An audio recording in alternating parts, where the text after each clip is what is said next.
طيب خلينا بنروح لموضوعات أخرى، ويمكن محافظة بورسعيد ليها أنشطة متعددة وكثيرة بتحرص عليها. افتتح اللواء عادل غضبان محافظ بورسعيد والدكتور أحمد بهي الدين رئيس الهيئة المصرية العامة للكتاب فعاليات الدورة السادسة لمعرض بورسعيد للكتاب، وبتنظمه الهيئة بأرض الجراج أمام مديرية أمن محافظة بورسعيد، بحضور طبعا عدد من المهتمين والمهندس عمرو عثمان نائب المحافظ وعدد من قيادات وزارة الثقافة. خلونا ناخد تفاصيل مع الدكتورة جان المالكي وكيل وزارة الثقافة ببورسعيد عن افتتاح مبادرة ثقافتنا في اجازتنا وايضا بحديقة الامل ببورسعيد. برحب بيكي يا دكتور، اهلا وسهلا بحضرتك. اهلا بحضرتكم، اهلا وسهلا. محافظة بورسعيد بتتميز بتعدد الأنشطة الكثيرة، يمكن وخصوصا بيكون في فصل الصيف، يعني دايما الناس يقول لك احنا بنريح فصل الصيف، لا ده بتتميز بتعدد الأنشطة. خلينا نتكلم مع حضرتك ونبدأ مع معرض الكتاب وناخد من حضرتك تفاصيل. اتفضلي. معرض الكتاب هو المسؤول عنه الهيئة العامة للكتاب، بتشارك معاها الهيئة العامة لأصول الثقافة بالأنشطة الفنية المصاحبة على هامش المعرض. كل يوم من يوم افتتاح المعرض لحد آخر يوم في المعرض في عرض فني لفرق من فرق بورسعيد، فرع ثقافة بورسعيد. النهارده الساعة 10 إن شاء الله فرقة الموسيقى العربية في أرض المعرض في الجراج.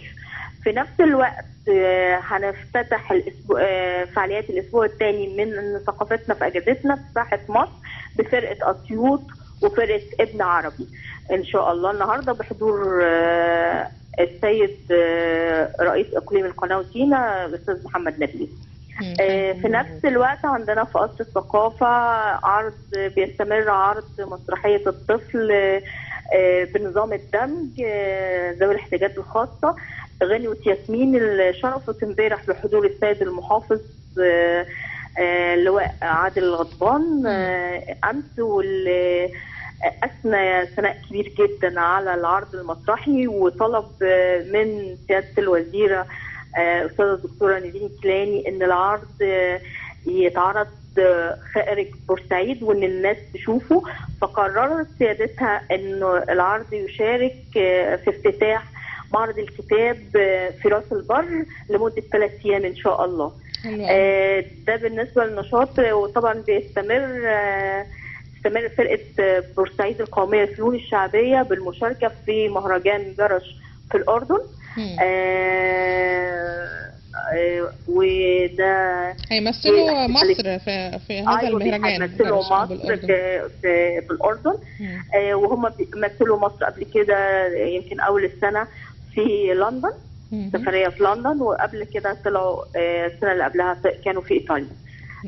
الحمد لله، يعني ده بالإضافة للسيد المحافظ يعني قبل سفرهم فرقة طبعا قدم لهم الدعم وقابلهم وهو بصراحة سيادة المحافظ كل مرة بتسافر فيه الفرقة خارج مصر بيقوم بدعمها ومقابلتها وبيديهم مكافآت. هو لا يبخل على فرصه أي دعم بصراحة. يمكن دايما محافظة بورسعيد بتشتهر دائما بالأنشطة المتعددة الثقافية، وده كان عام الثقافة في بورسعيد، فشهدت في مختلف الأشهر كثير من هذه الأنشطة المتعددة. يعني احنا الحمد لله يعني عندنا أنشطة متعددة، وعندنا الحمد لله في إنجازات كتير في الفرع، منها على سبيل المثال اعتماد فرقة فنون شعبية أطفال في بيت ثقافة أم خلف اللي هو في قرية أم خلف. كذلك في دورات لتعليم الكمبيوتر بالمجان في بيت ثقافة أم خلف، وكمان في تعليم لغة إنجليزية بالمجان في بيت ثقافة أم خلف.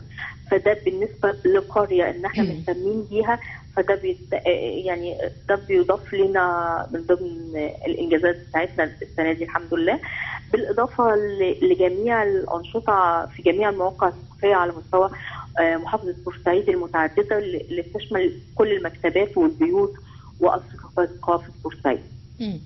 يمكن الأنشطة الثقافية في محافظة بورسعيد يعني ليها برضو كده نصيب خاص بأن هي بتعمل عملية جذب سياحي مع السفن اللي بتصل إلى بورسعيد، ففي عامل مشترك. فشايفة الفكر القادم إيه يا أستاذة جيهان في الفترة القادمة؟ هو لما بنأمن المراكب هو بتبقى عبارة عن سفراء للثقافة بتاعتنا، ان احنا بنرسي الثقافة بتاعتنا. الناس لازم تعرف احنا ثقافتنا وتقاليدنا وعاداتنا ايه. فده كان ده المنطلق اللي منه بنقابل بيه السفن السياحية. لما بتبقى احنا بندعم كل شباب. عندنا ان شاء الله اول 8 في معرض للشباب الموهوبين على مستوى محافظة بورسعيد للولاد الصغيرين. هيبقى في قصر ثقافة هل بورسعيد احنا في قصر ممكن نعمل المعارض. مثلا مهرجانات، مهرجان السمسمية، يعني نعمل نساهم في في عملية مشروع، الجذب السياحي يعني؟ في مشروع ان احنا نعمل مهرجان السمسمية. ده لسه ده التخطيط له والاتفاقات مع سيادة المحافظ والإدارة الشؤون الفنية في الهيئة. ان ان شاء الله شاء الله قريب. باذن الله، اتمنى التوفيق باذن الله. بشكرك شكرا جدا لحضرتك. الدكتوره شكرا. جان المالكي وكيل وزاره الثقافه في بورسعيد. بشكر حضرتك جدا. خلونا نرجع برضو نوضح معاكم. طيب ماشي، احنا بس كنا عايزين نوضح موضوع معرض الكتاب، لان في حوالي 63 ناشر ما بين دور نشر خاصة، مؤسسات صحفية، قطاعات معنية بالنشر وتابعة لوزارة الثقافة. ويفتح المعرض أبوابه يوميا للجمهور ما بين الساعة 4 عصرا حتى 1 صباحا.